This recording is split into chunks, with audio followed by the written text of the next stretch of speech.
get started. So we are continuing our webinar series, Law in the Time of COVID-19 Pandemic. The theme today is business law. I will work as moderator. And we have here Professor Paul Reagan and Professor Osvaldo Agripino. I must remember the participants about the necessity of the enrollment in order to earn the certificate in UNIVALI site. The participants can address questions using the chat, and after the speech, we will ask the professors about the questions. So, Paul Reagan is Associate Professor of Law and Associate Director of the Institute of Delaware Corporate and Business Law at Widener's Delaware campus. He teaches and writes in the areas of business organizations, advanced corporations, corporate finance, and contracts. Osvaldo Agripino, on the other hand, is Professor of Maritime Law, Port Law, and Regulation Law of UNIVALI. He is also invited professor of the International Maritime Law Institute, author and organizer of 25 books and more than 100 legal papers. So, starting this webinar, I asked the opinion of Professor Paul Reagan about the main theme today, business law, during the COVID-19 pandemic. Professor Reagan, please. Thank you very much, Professor Zanon, and to my friend Marcelo, and to Osvaldo, Dr. Agripino, and I'm really grateful to be here. Thank you for my colleagues at UNIVALI and the students that are here tonight that I've had in class. What a treat that is. And I'm really happy to be here and honored to have been invited. So let's get right to it. Like other fields of law, business law, in my expertise area is corporation law or entity law, has been impacted significantly by the pandemic. And so I thought maybe I'd start out by explaining some fundamentals in the US system. For some students who have had me in class, this might be by way of review, but for everyone in the audience to understand, there's a little state where I teach law. It's called Delaware. It's one of our 50 states. And like Brazil, we have states, and so we have a federal government and a state system. And the federal government has allowed state law, each state to have its own different corporation law. They're very similar, but each state has its own state law. And Delaware has had the opportunity to be the first state, not just for our Constitution, we were talking about that before our meeting, but to really develop a modern, flexible corporation law. And it became the place, just, you might want to call it first mover's advantage in a market for other businesses. Hey, let's use Delaware as our place for incorporation. And that was way back in the end of the 1800s, early 1900s. And Delaware became the place. Even if companies do business in Illinois or California, they would legally form in the state of Delaware and be a Delaware corporation. In the 1930s, the United States went through a Great Depression, of course, and it was horrific. Economic dislocation. There was agricultural collapse in the Midwest, and it was a time of great fear and suffering. The United States Congress was looking somehow to get something going economically amidst this decade of great despair and want. And it adopted a federal law that regulates the stock market. In the US, we call it securities laws. When a corporation issues shares of stock to the public, it has to satisfy federal law. It's basically a disclosure system. You can offer stock in a very risky corporation, but you have to disclose all those risks. On the table back in the 1930s was the question, well, should we also take away corporate law from Delaware and the states and make it national? We'll have a US company law. And the decision was made, no, Delaware's corporate law is doing very well. That's not broken. Let's just leave that alone. And that has still been the case to this day. It's why I got a job in Delaware as a corporate lawyer in the 80s and why I teach at Delaware Law School now with my interest and experience in Delaware corporation law. And it remains the leading state. Just by way of example, to explain why I'm talking to everybody in this meeting on this webinar about state corporate law, is Delaware's preeminence emerges and to this day, for example, recognizable names of big companies like Amazon, Facebook, and Twitter, ExxonMobil, are all Delaware corporations. They're not headquartered in our tiny little state, but they're legally created there.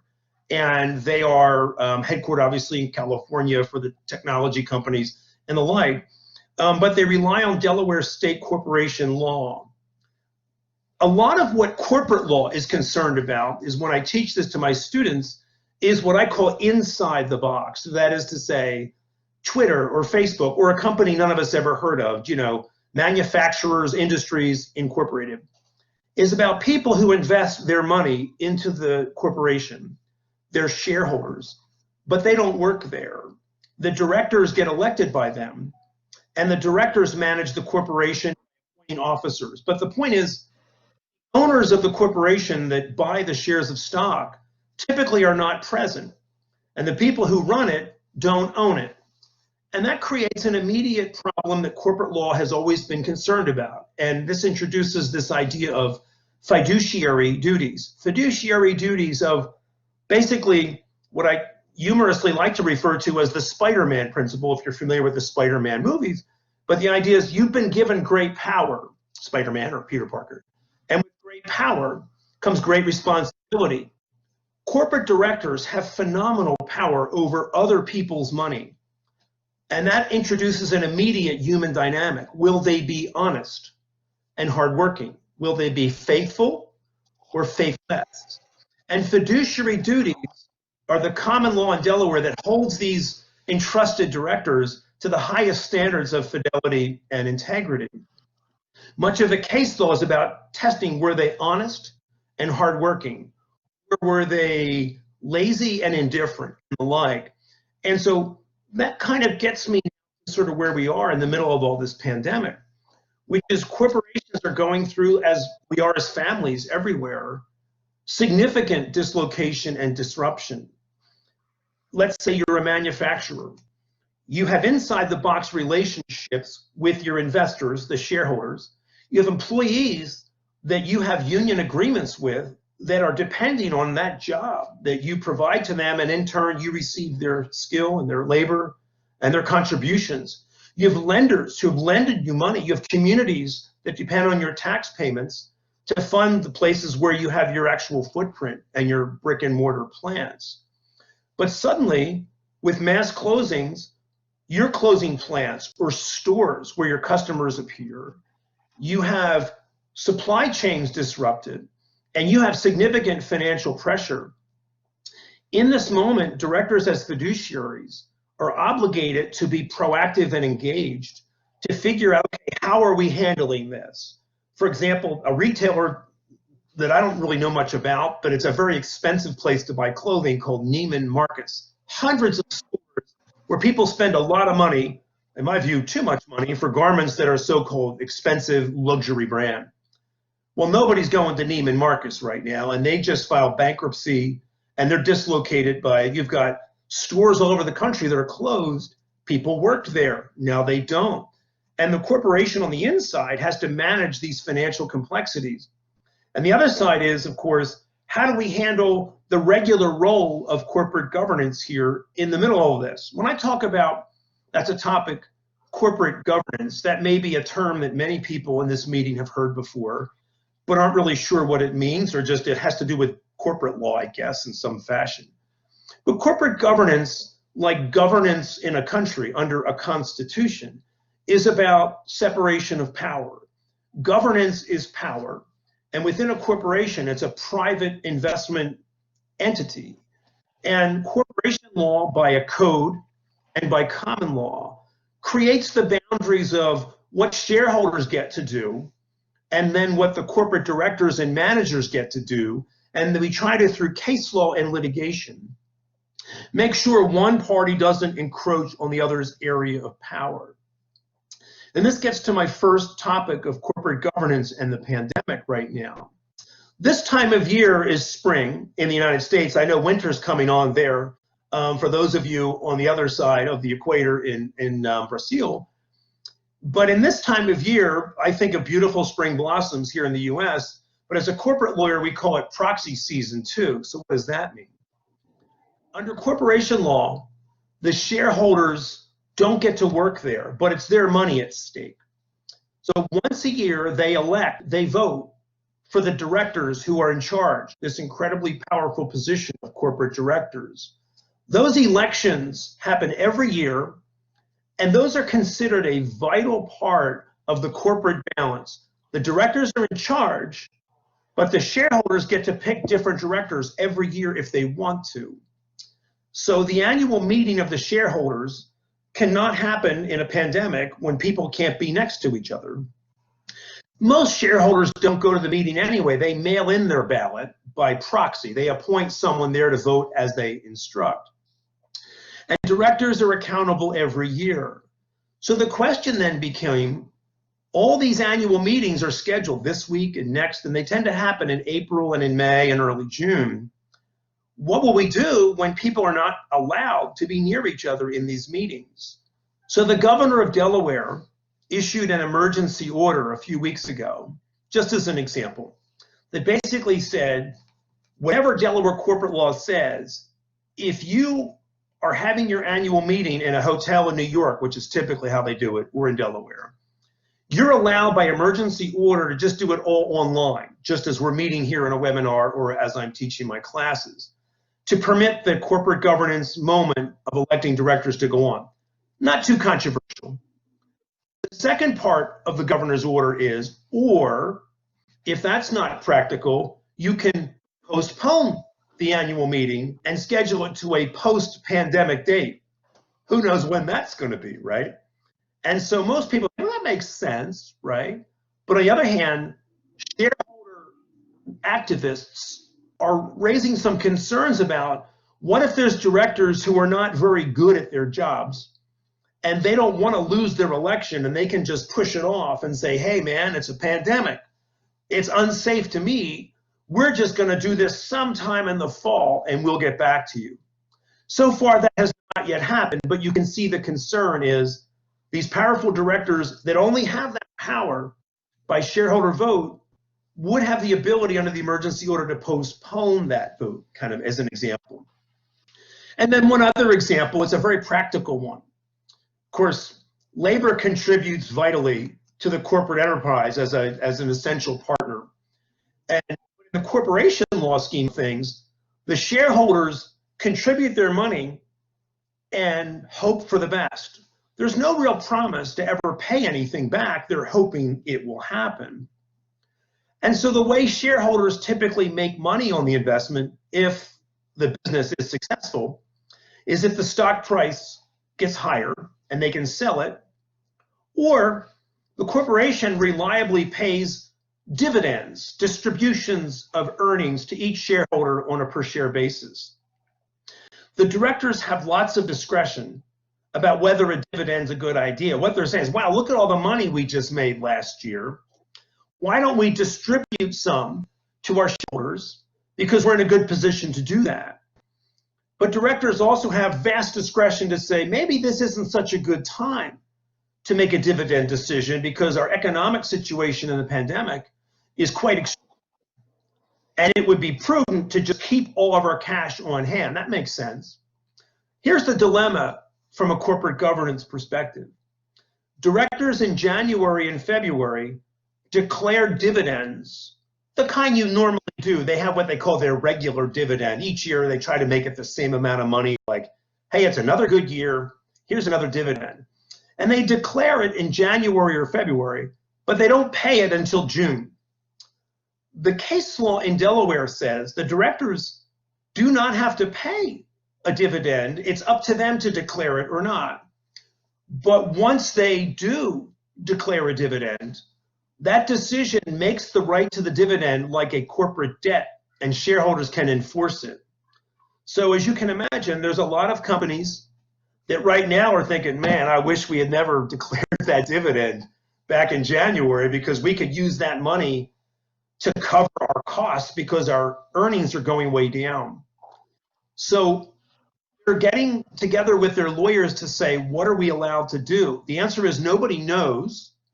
There is some law in Delaware that says dividends by directors cannot be made if the company is in what we call an insolvent position or their surplus is gone. So if that's the case, at that point, the directors might have an argument about, well, maybe we don't have to pay this dividend even though we already declared it. There will probably be some lawsuits about that with these declared but unpaid dividends. I would think in a practical way might say, look, this is a once in 100-year kind of historical event, and maybe I can interpret the case law along those lines. And then lastly, just when it comes to a thought of corporate governance, as I mentioned, directors have these things called fiduciary duties.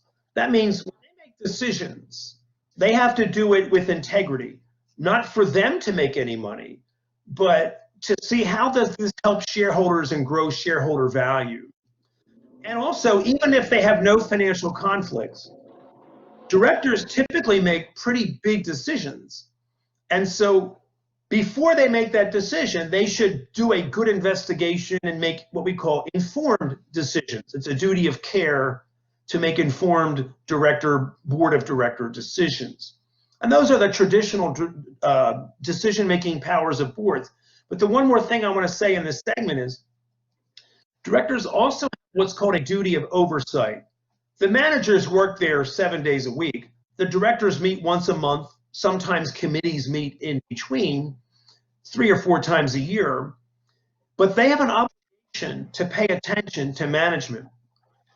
And I will tell you, in this pandemic, there has never been a more pressure-packed season for companies' directors when it comes to oversight. Everything's on the table. Are we liable on any contracts? Have we breached them? Is anybody violating their contracts to us? Alternatively, are we closing plants? Or are workers going home? And how are we supplying the technology so that they can work at home? Is management doing everything they can to fulfill our obligations?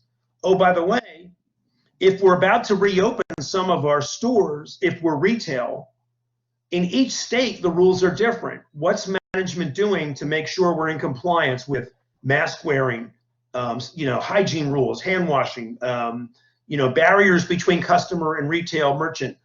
And these are the details of the little stores, but if you don't follow them, you could have significant fines or maybe court lawsuits to talk about yet to come. So those are just some of the examples of, in this season, is like inside the corporate box, how fiduciaries as directors have to be mindful about what decisions do we have to make right now?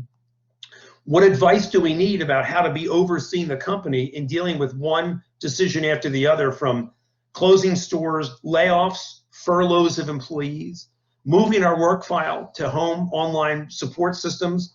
That includes cybersecurity. If people are working on laptops at home, are they off our network? And how do we make sure corporate data is protected and customer data is protected? There's a lot of concerns and concerns when it comes to that. So maybe I'll just leave it there in terms of just a preview, if that's okay, about some of the thoughts about how the corporate structure in Delaware is central and what fiduciary duty and corporate director responsibilities look like in this crazy season. Okay, Professor Reagan, thank you very much. We have some questions for you, but first we may listen to Professor Osvaldo. Professor Osvaldo, would you share your thoughts about the subject? Yes. Thank you, Al. Thank you, Professor Zanon and Professor Reagan, for this opportunity to change some idea about this period of pandemic. I would like to talk about the relationship between business and regulation, but my approach will be more, how can I say, in Brazil, because it's a specific characteristic of civil law tradition, this division between civil law and public law, private law and public law. And as we know, in Brazil, we created in the 90s, the federal government and the Congress created a lot of federal commissions. As we have in US, the Federal Maritime Commission, Federal Aviation Administration. Each sector of the economy has a federal commission, which we call in Brazil agências reguladoras. So in the 90s, in the movement to change and to transform the relationship between the state and the economy, we imported and created this model, which has a huge influence of the United States model of regulation. But there are some difference between the US and Brazilian one. As Professor Reagan said, in US we have a different kind of federalism, at least on action, because in Brazil we have this kind of transplant of the federal model of state of US, but in Brazil we have at least a huge influence of the federal government. We don't have the same kind of autonomy and independence that we can find in the 50 states of US. At the same time, we have a huge influence of civil law tradition, which, from my point of view, doesn't have the same kind of relationship between the law and the economy as we have in United States. So coming back to the Brazilian model of regulation, we have created these federal agencies, which now in my sector where I work, which is the maritime sector and the port sector, we have a federal agency that we call the Agência Nacional de Transportes Aquaviários, ANTAC, which has the same function of Federal Maritime Commission in US. And we have a lot of terminal contracts, and the terminal operator, they are claiming to the government to have some kind of financial and economic balancing in the contract because of the force majeure and fortuitous case, because these contracts they are the public one. The operators they use the model, and shippers they pay tariffs, which is different from private price. And we have two kinds of terminals in Brazil. A public one we call arrendatários, where the shippers pay tariffs, and the private one, which we call terminal de uso privado, where the shippers pay private price. But what is interesting, at both terminals, private and public, they are demanding some kind of financial and economic balancing due to the pandemic or economic crisis. But at the same time, they are creating new tariffs. And in Brazil, we have a kind of regulation that criticizes a lot, which is ex post regulation and not ex ante regulation.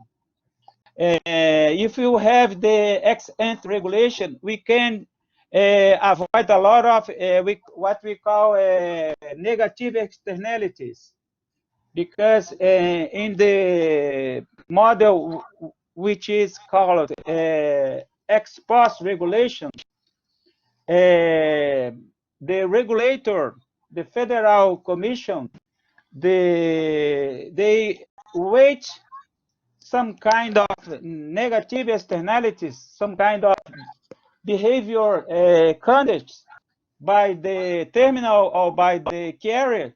And after that, if someone denounces to the agency, the agent can try to solve the problem and so regulate the problem. This model is not good because contrary to the US, where the companies that are regulate the industry, the terminals and the operated, they need to inform the federal agency the prices and the increase of prices. And so in this period, we can find some terminals increasing until 200, 300% they tariffs, which is not good behavior from the point of view of economic regulation. So this is a huge task to the users. What can I say? The import and export company that depend a lot of this kind of infrastructure, which is not have a good regulation. So what I would like to tell to the people is that it's very important to in order to transform some kind of sector or some kind of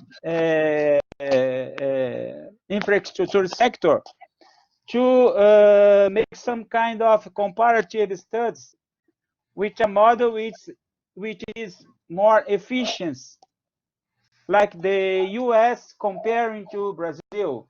I am not telling that in the US model of regulation, we cannot find some problem.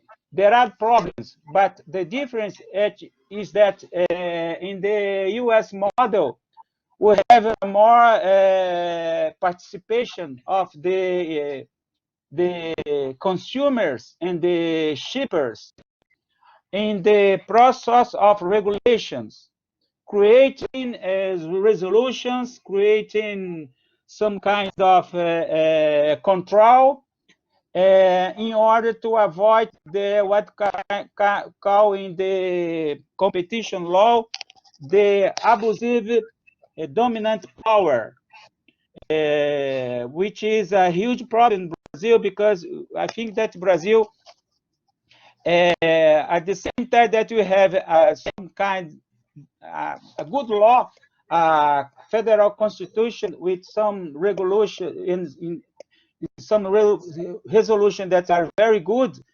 but only in the book, not in law in the action. So that's why I would like this point of view. It's very important, because when we compare institutions from different countries and from different legal law families, as US, which the common law, and Brazil, which is originated from civil law tradition, we can contrast in the models. We can find some import elements to transform or domestic model. So for the students that are interested in to understand the U.S. judicial system, I published in almost 20 years ago this thesis, my PhD thesis, which is called Introdução ao Direito em Desenvolvimento, Estudo Comparado para a Reforma do Sistema Judicial. Introduction to the Law and Development, a comparative study for the reform of Brazilian judicial system.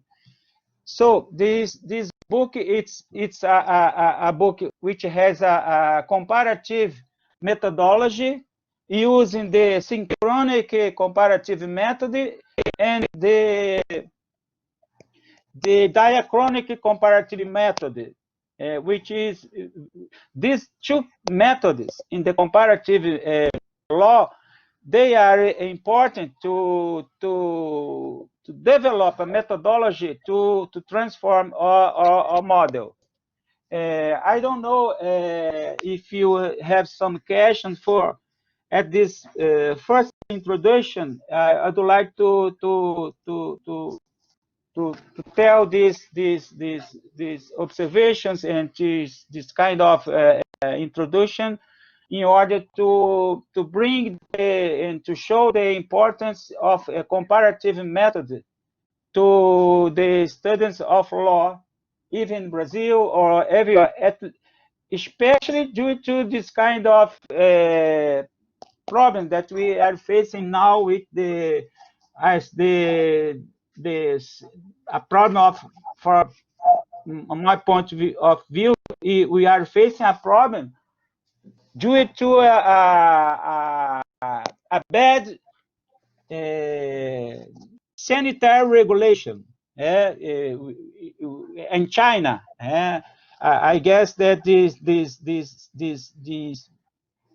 negative externalities which we are facing now with this pandemic are created by a bad model of sanitary regulation in the China, because it's not reasonable to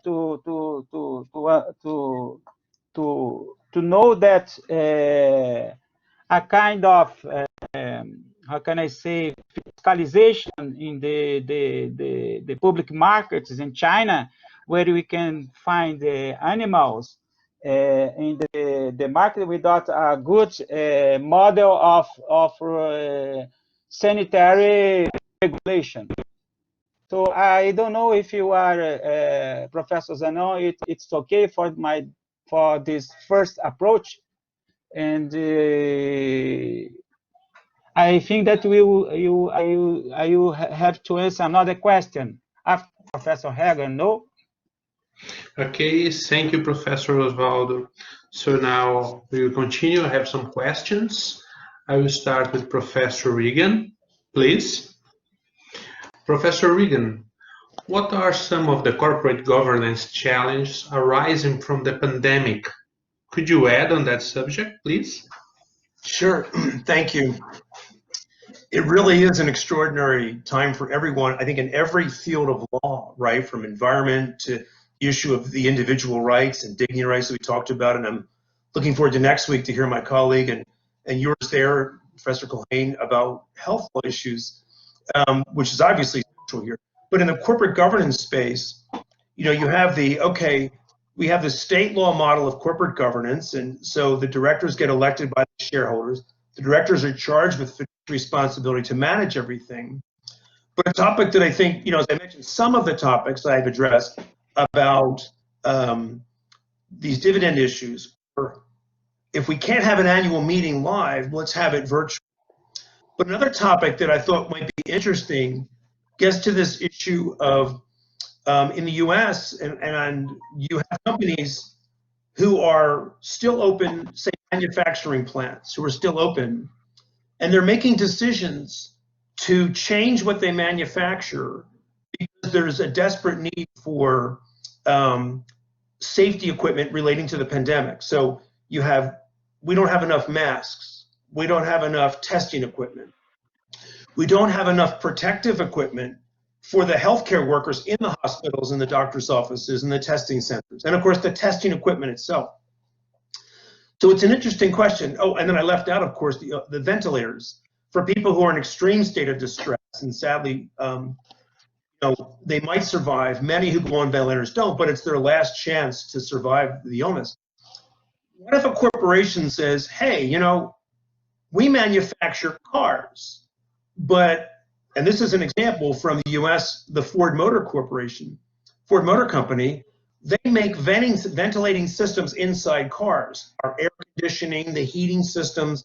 They've got technology and know-how, and Ford changed its manufacturing plant, and I'll make sure I get the numbers right, but they're going to be able to manufacture 50,000 ventilators in 100 days between now and the end of June. But they're not going to make as much money making ventilators as they do making cars. And other companies like 3M.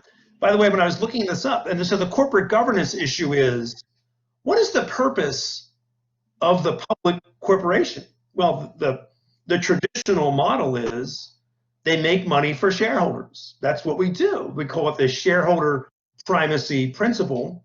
The shareholders say, hey, here's my money. I'm going home. fiduciary and try to make profit for me.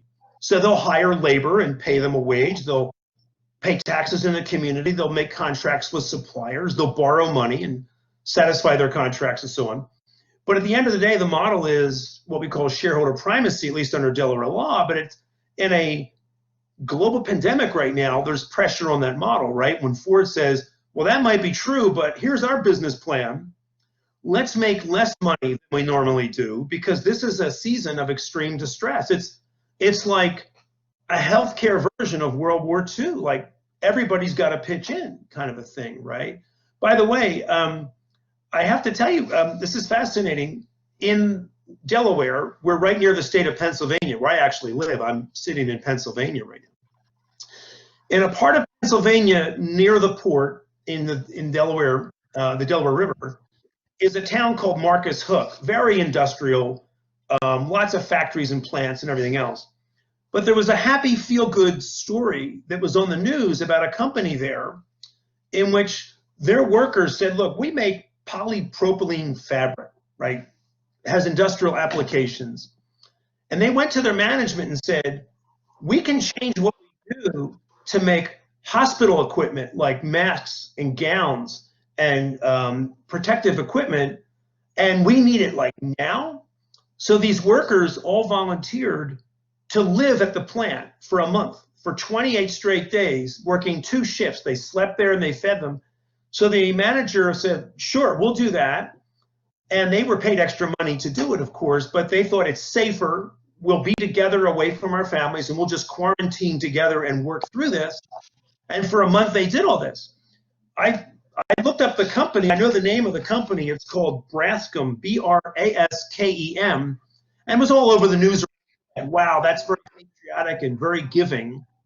And it turns out they're from Sao Paulo, Brazil. It's a U.S. subsidiary of Braskem SA, which is like a limitada in Brazil, which is so fascinating to me.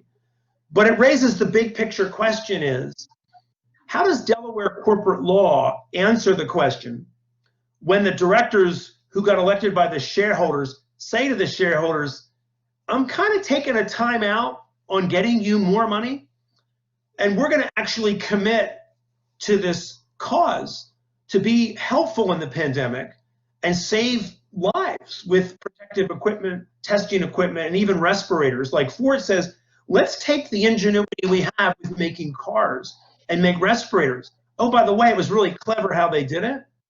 And then guess what Ford did? They came up with a great idea, and then they didn't keep it confidential. They shared it with GM and other manufacturers to facilitate the production of that. So they're losing money that way. So if you have a view of corporate purpose as shareholder profit, what would Delaware corporate law say now, right? Which is an interesting, very heavy philosophical issue and the like. I think the answer, though, is one of these kind of things. Delaware case law, again, I know you have the civil law tradition. We have a code, but all the fiduciary case law in Delaware, the fiduciary duties are all from case law. So it's judge-made law.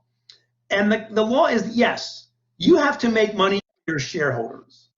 But the idea is a corporation only needs to do that in the long term. So for example, if Ford patriotically, selflessly, sacrificially contributes to life-saving equipment manufacture, and if Braskem does that here in the Delaware, Philadelphia area, and 3M company makes masks, and they're making less money right now than they could in the short term, the argument would be, we're building our brand. We can point to that on our website in the future, and shareholders will get money later because this is a company that stepped up when everybody needed us and we had a valuable technology. So we can form these public-private partnerships. So it's an interesting corporate governance question, but I think if I was in a boardroom of the directors of Ford Motor Company or 3M or Braskem, I would say, look, you're safe under Delaware case law. All you need is to say, this effort has a rational connection to future value because our reputation as a valuable participant in the solution in the pandemic is something that we will profit from in the long haul. Other versions of corporate purpose might say, why do you even have to say that? Just say, we're not making any money. We're just doing a good thing right now. And everybody has to do that.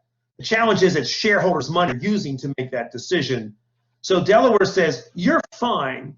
Just make sure you say the last part of the sentence so that in the long run, shareholder value will be enhanced. It's kind of like corporations donate money to museums or underfunded schools. They have billions of dollars, like Amazon gives $200 million a year away, just gives it away to charity, for the arts, for underfunded schools, for social justice causes and the like, building shareholder wealth through building the brand kind of a thing.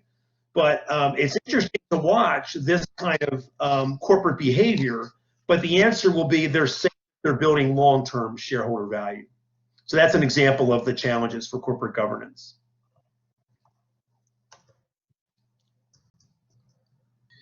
Yes, I was just going to make the second question.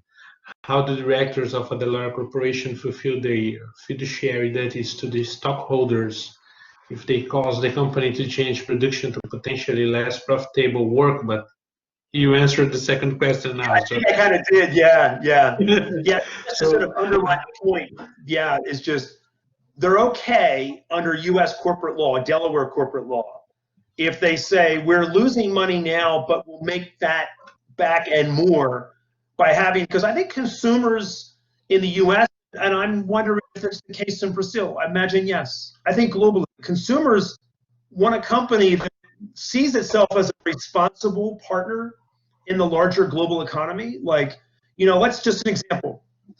Jimmy and Marcelo last week talked about environmental regulation. So the U.S. says, you can't emit a certain amount of pollution in your manufacturing process, either in the water or the air, parts per billion, very strict regulations and stuff. But what if the corporation said, well, that's nice. Obviously, we're going to follow the law, but we're going to do better than that. We're going to be even more proactive in terms of limiting ourselves beyond what the law requires and spend money on best practices. They're making less money, but in the long run, they can defend it as sustainable economic value for the shareholders in the long term. So they're fulfilling that profit motive. They just have to articulate it in those terms. Yeah. Okay, thank you, Professor Reagan. I will make the question then to Professor Osvaldo. Professor Osvaldo? Yes, okay. I'm here. What are the main aspects of Brazilian sectorial regulation made by agências reguladoras, commissions? The main aspects of Brazilian model of regulation made by agência reguladora is that we have this legal entity which we call autarquia, that in the federal level they have a regulation to all the states, local communities, federal district. So it's a regulation which is national regulation, and they are creating in some kind of the Ministério Federal, for example, a Agência Nacional de Transportes Aquaviários e Agência Nacional de Transportes Terrestres. They are included in the organization of Ministério de Infraestrutura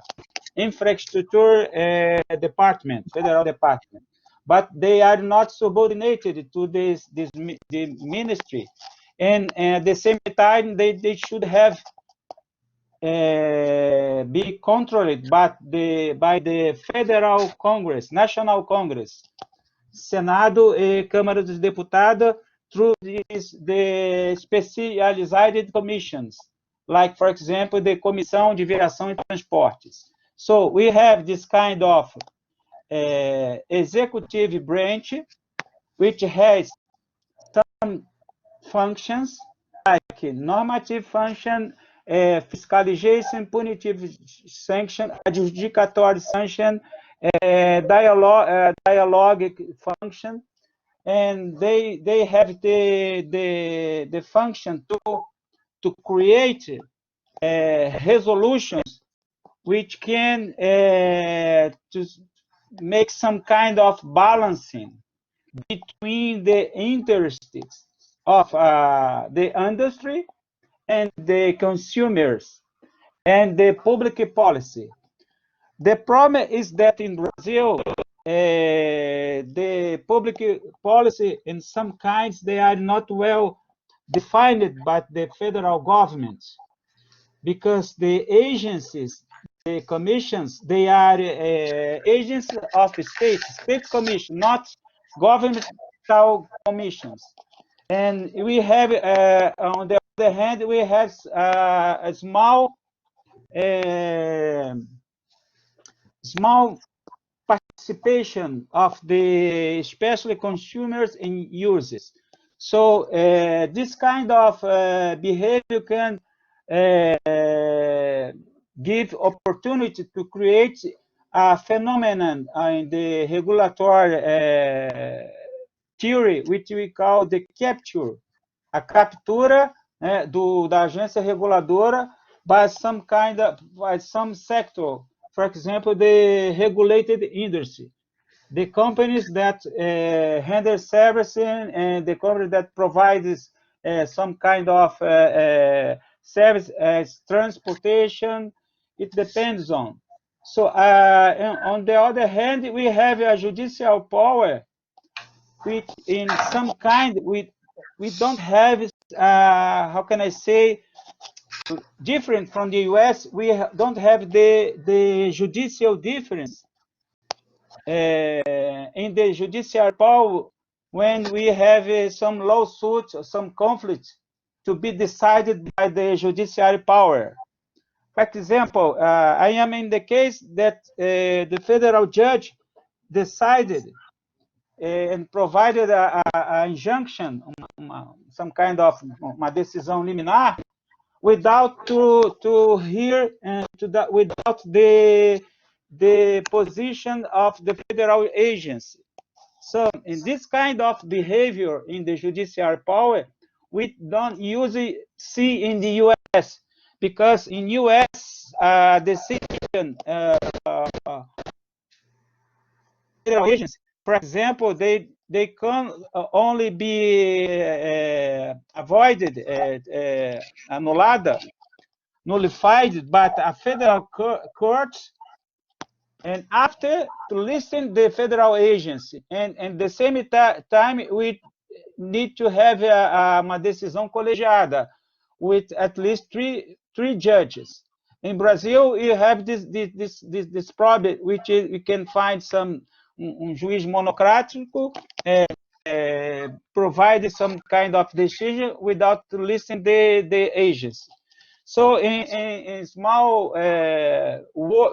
na brief, we can see that we need to improve the model, creating more information to the public interest, especially the consumers and the users, the person that pays for the services provided by regulated industry. This is important to reduce we call the assimetria de informação.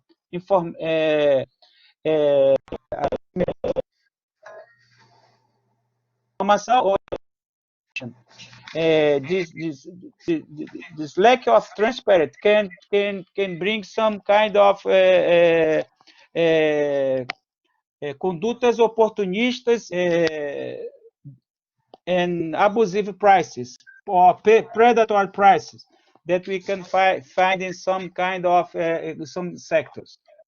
In a brief notice that, Professor Zanon, I don't know, I wrote a book about the debt, which was published in 2009, which is called Direito Regulatório e Inovação nos Transportes e Portos nos Estados Unidos and Brazil, which is the report of my postdoctoral studies in US, when I compared the Federal Maritime Commission of US with the Agência Nacional de Transportes Aquaviários in Brazil, and the FAA, which ANAC, which is the Civil Aviation Agency in Brazil, in 2009. And in last year, I wrote a paper which is called Regulation and Reasonable Prices in Brazilian Shipping and Sports Sectors. That was published in November in the International Journal of Science and Research. And I sent it now by email to Professor Buzaro to try to put in the website. Okay.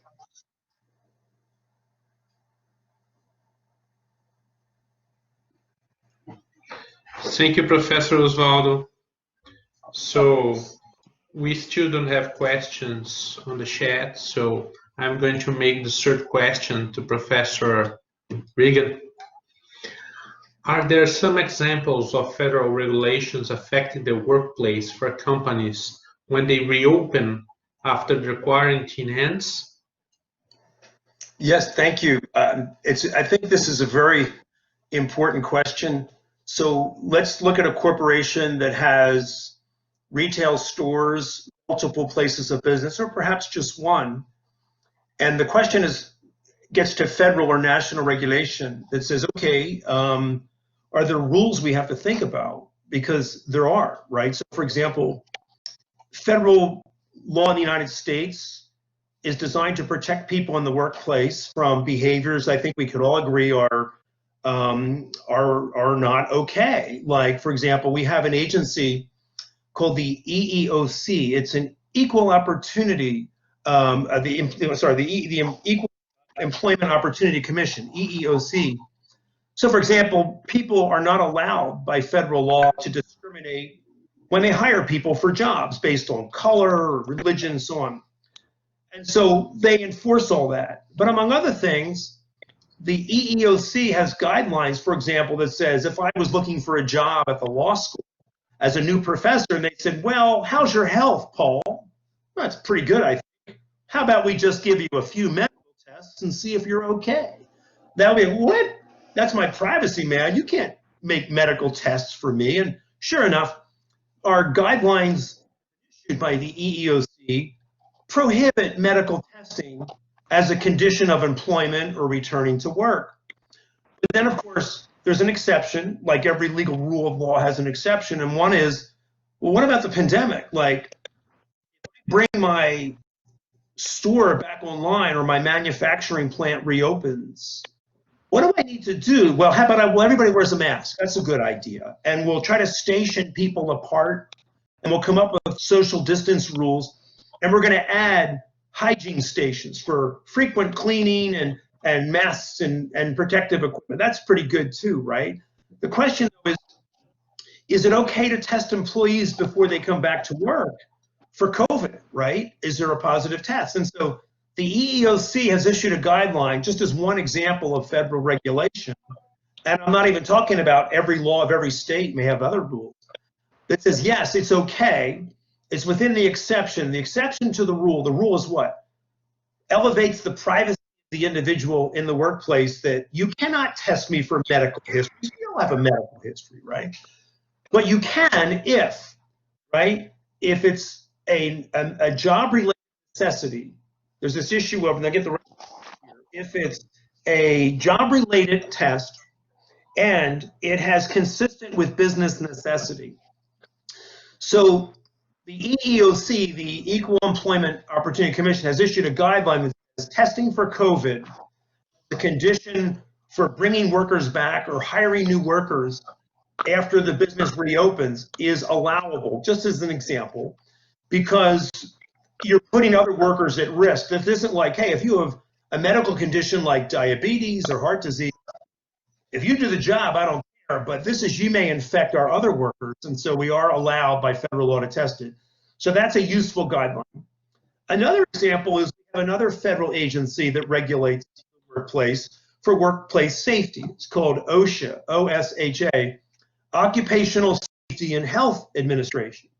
My great-grandfather came to the United States of Ireland in 1871. His name was Timothy Reagan, and he worked in a factory. I cannot imagine the horror of unsafe conditions that factory must have been. A century and 50 years after that, we have much more enlightened perspective on rules about workplace safety, avoid accidents, and chemical exposure. And as part of that, OSHA requires employers that have at least 10 people to keep records of work-related accidents and work-related illnesses. And so they've come out with a memo and a guideline that says that COVID-19 is a recordable illness. Your record-keeping requirements now have to include that if you have a basis for believing they got COVID from work, that's hard, of course, there's community transmission. But if you have objective evidence, like a meat packing plant, where 200 people in the same plant got COVID over 4 weeks, you have to record that and report that to the federal government so that we know what kind of workplace you're running there. So it's just 2 examples of federal regulation of the workplace. I do corporate law, which is investors' relations with directors. But in the operational side, that's a big part of it. So that's just an example of 2. I'm sure there are many others, as well as at the state law level. Thank you, Professor Reagan. So we are on time, but we still have questions. So I ask my fellow professors, Marcelo and Gilson, if we can make more questions, or we are just on time. It's 8 o'clock. I think we can keep going a little more. Okay, so I'll make the next question to Professor Osvaldo, okay? Professor Osvaldo. Okay.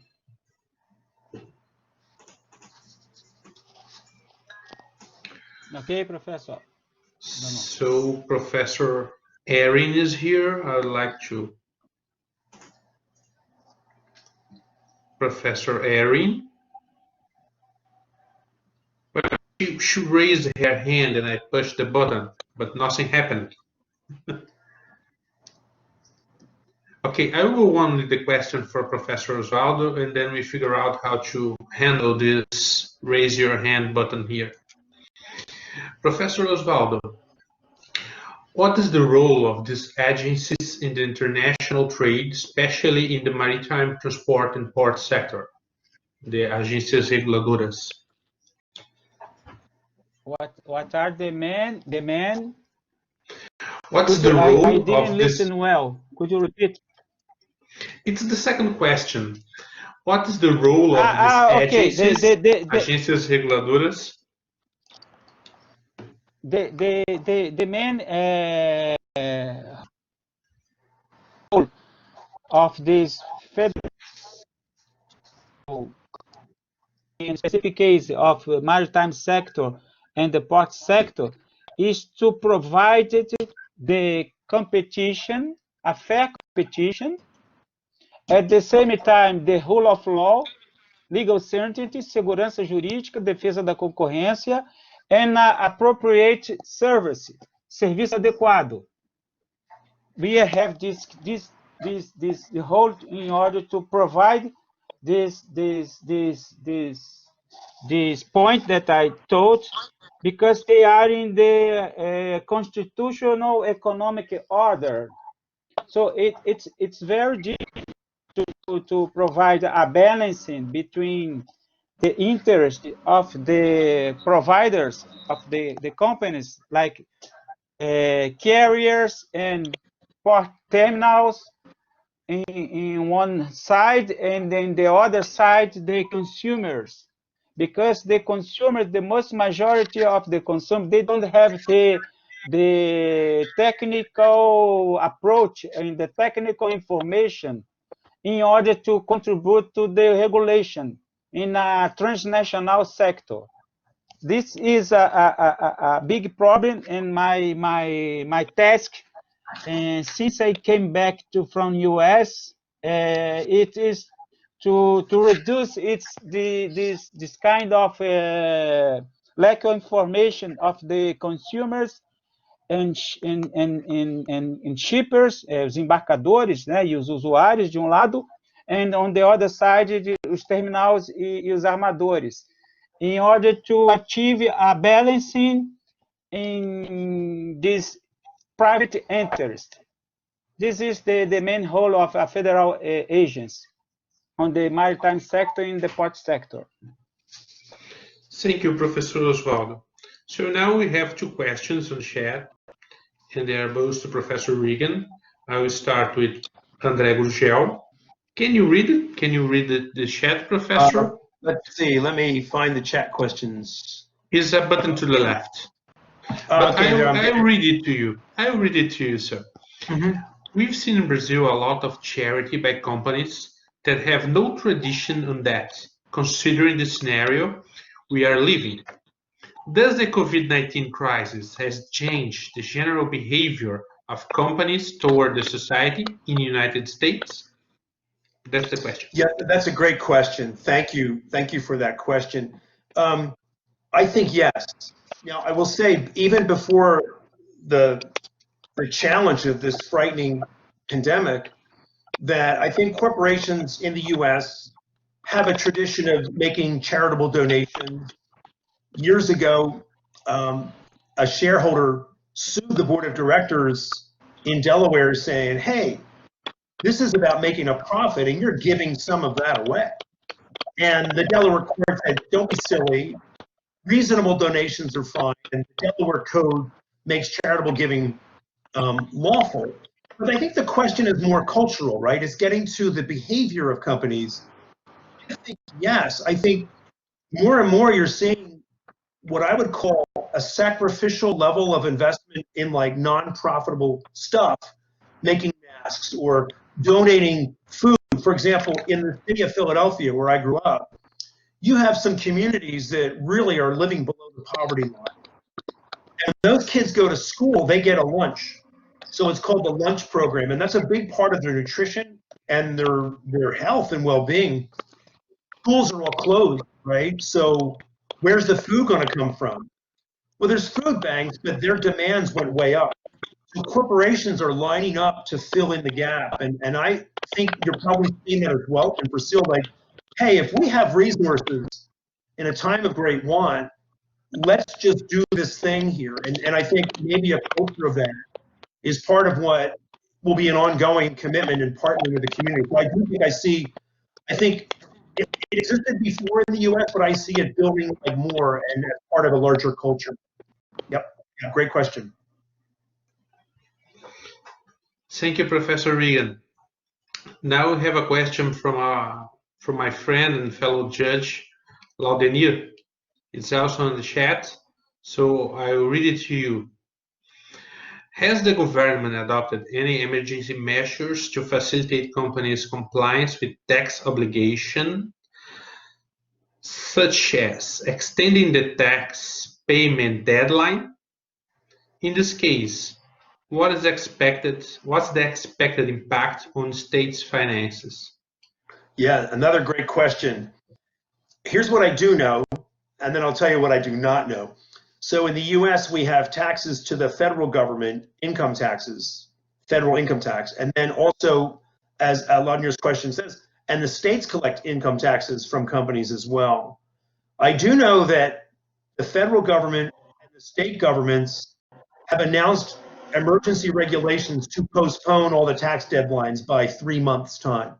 So this is May. Normally in the US, the deadline to file taxes is April 15th, last month. And so for the first time in years, I haven't filed my taxes yet. I don't know if that's good or bad. And I haven't paid them because I don't have to yet. And I have to do so by June. Well, clearly that money's not in the government's hands yet. And it's true at the state level as well. What I don't know, and I should, but I don't, and I apologize, is whether those emergency measures apply to corporations and companies as well. It applies to all individuals in the United States. And what about the companies? The answer is I don't know. But the question is, our states around the United States are suffering in their budgets on a number of levels. As businesses close, even for 3 months, they're not making any money on the state income tax of those employees. And the corporations that are not making any money, they pay taxes on their income. And if they're not making any money, they're not paying any taxes. So stay tuned for that. There was an embarrassing episode in the state of New York. I don't know if you know the story, but there's a profitable organization that went to New York City and put hospital tents in Central Park in New York and created this field hospital. And it's a charity, but they pay people that work for them money to work for them.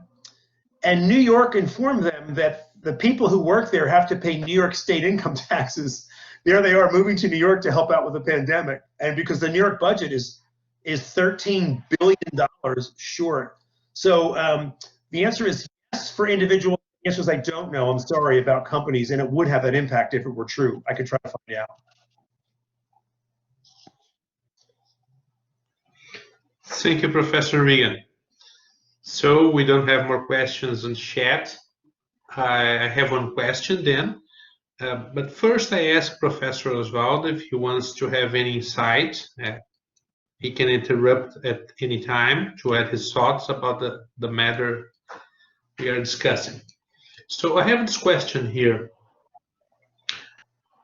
Professor Reagan, how do corporations manage their contractual relationships in this time of extreme financial stress and supply chain disruptions?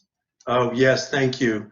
So this is if you look at the corporation, it has the investor's money, but it has thousands of contracts, commercial relationships with other companies. Some of the customers, we will supply you manufactured goods over the next 2 years on a schedule for these payments. And that same company is buying raw material from its suppliers. It has leases where its manufacturing plant is and so on. So what if all of a sudden the pandemic shuts everything down? They've got hundreds of contracts, but let's look at the big ones. The multi-million-dollar payments per month or per year for giant corporate operations. And the question then is, what do they do if they can't deliver the manufactured goods on time?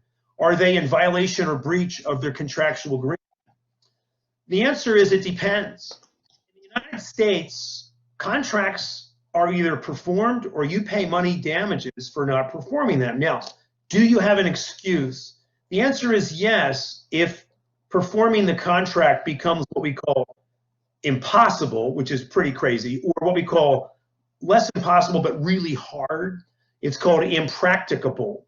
It's an extreme inability to perform through no fault of your own because of some kind of event like a war, an embargo, a hurricane or tornado, a catastrophic event. I think a pandemic would qualify as a catastrophic event if you're able to say, look, this isn't my fault. My plant got closed. The government won't let me manufacture on time. And there will be lots of lawsuits, I'm sure, about those contracts. And then the same deal is, should we sue our suppliers for not delivering on time based on the pandemic? I think businesses that have an eye on the longer term would look more toward negotiating compromises because of how catastrophic the financial crisis has been from the pandemic. But some will litigate and courts will have to decide, are their contracts excused because of this sort of unforeseen global disruption? I think they'll probably win, but that is a big issue for contracts going forward. Just a small comment. In Brazil, last year, the president enacted a federal law called Lei Geral das Agências Reguladoras. The law is 13,848. Essa Lei Geral das Agências Reguladoras brings the regulatory impact analysis, análise de impacto regulatório, that can be used for in case of pandemics, in order to financial and economic balancing, né? Em casos de desequilíbrio econômico financeiro nos contratos, né? de longa tradição. Então, this institute, it will be very important to be used in case of economic crisis like this one that we are facing now. It's in Article 6 of this federal law, Lei Geral das Agências Reguladoras. This is just a small comment. It's an important comment. I had to make some decisions where, in cases where the plaintiff's argument was exactly that he couldn't comply because the contract is impractical during the COVID-19 pandemic. Just a small comment. Also, this law is it's very important because it brings a legal innovation, which is the possibility of one or two or three or more agencies, not even in the federal level, enact a resolution to solve a problem. For example, we can have at this moment now a sanitary problem, a transportation problem, and another problem, for example, a monetary problem. So we could have just one resolution enacted by 2 or 3 or 4 agencies to solve and to regulate this problem. And the cooperation between the federal, the state, and the municipal agencies. Also, we have a lot of legal innovation in the regulation model of Brazilian. The problem is the law on institute on paper is one thing. The other thing is the institute in action. So we need, as a professor, to bring this kind of discussion and information in order to increase the level of information to bring the law in the books to the law in action. That is our mission. Thank you, Professor Osvaldo. So, Professor Marcelo, I have one last question to Professor Reagan. But if you want to ask something, you can interrupt at any time. So, Professor Reagan. No, please, I'm delighted. Okay, thank you. If Paul is Are there tort liability? I'm sorry, Paul, but sorry, Professor Marcelo, I was just making the question, but I didn't listen. I'm sorry. I was just saying that if Paul Reagan is not so tired, because it's been so interesting for us, but we're finishing. We promise. Yeah, this is my last question. Okay. So, are there tort liability issues facing a company in planning to reopen its business location? Yeah, so a very big issue in the US right now. So we're talking about, of course, you know, when I teach law in the United States to students who are visiting, like from Brazil or other parts of the world, we have a reputation in the United States where people go to court for lots of stuff, right?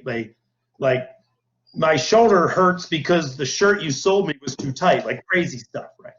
But so we have a culture of litigation, but we also have courthouses for justice, right? So then the question is, what if somebody gets really sick or is injured by your product?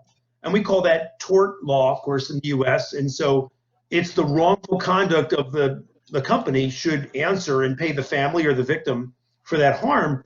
One of the questions right now is in various states, there's a moment here in the United States where there's talk of starting to reopen. Some states sooner than others, because New York is really bad, so maybe later. Other states sooner, the COVID is not so bad. But the question is, if store and customers come in my store, what if I'm afraid if they get sick and will they sue me, right? And so right now in our US our federal Congress, there's a debate just starting because we're worried about the economy, so that maybe we should just pass this law that makes businesses immune from liability after they reopen if someone in your store gets COVID. Like, that's just the risk they took, because businesses need to get back. Our economy is in trouble. We need to get it back. Others think that's a terrible idea because then there's no accountability. Now, that debate was ongoing. No decision has come yet.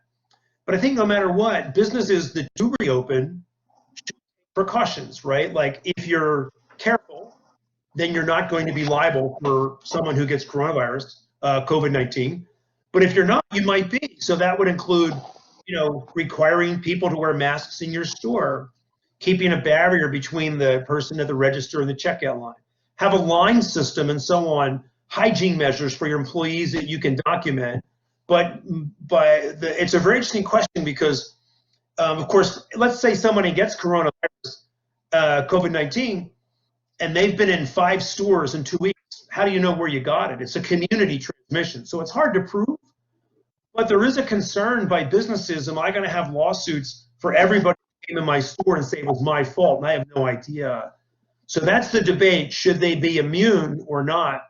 I'm not sure that government's going to pass that law. I think the traditional tort rules will be just be careful, and that's your best defense. But that's an issue for businesses about to reopen and a concern, that's for sure.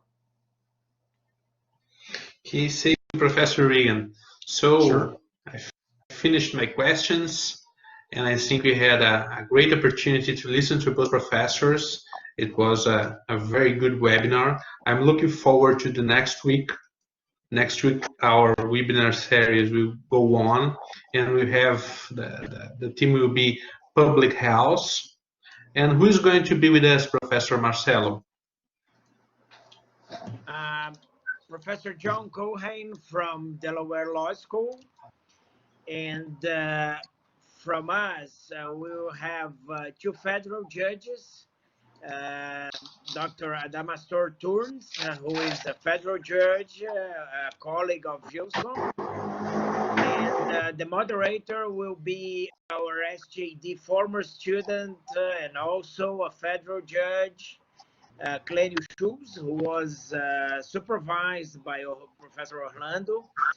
Both are very good both are specialists in the topic public health, as well as Professor John Cohen from Delaware Law School. So we're very glad to keep going in this series, and hope you enjoyed this evening. I'd like to thank you all. Thank you, Professor Reagan especially, and Professor Osvaldo Agripino. And Professor Orlando, the word is yours. Thank you. So next week will be great again. We have another great webinar. My neighbor, Professor Adamastor, and my friend, Professor Clênio. So, Professor Reagan, it was very nice to meet you. It was a great opportunity. Thank you for sharing your thoughts with us. Professor Osvaldo, the same. Thank you very much for sharing your thoughts on this important subject this night. Thank you all for participating, and until next week. Good night. Have a good night. Take care. Take care. Thank you all so much. Bye-bye. Good night, everyone. Thank Bye-bye. you. Good night. Thank you so much. Thanks, Congrats. Paul. Thanks a lot. Bye-bye. Bye-bye. Bye then.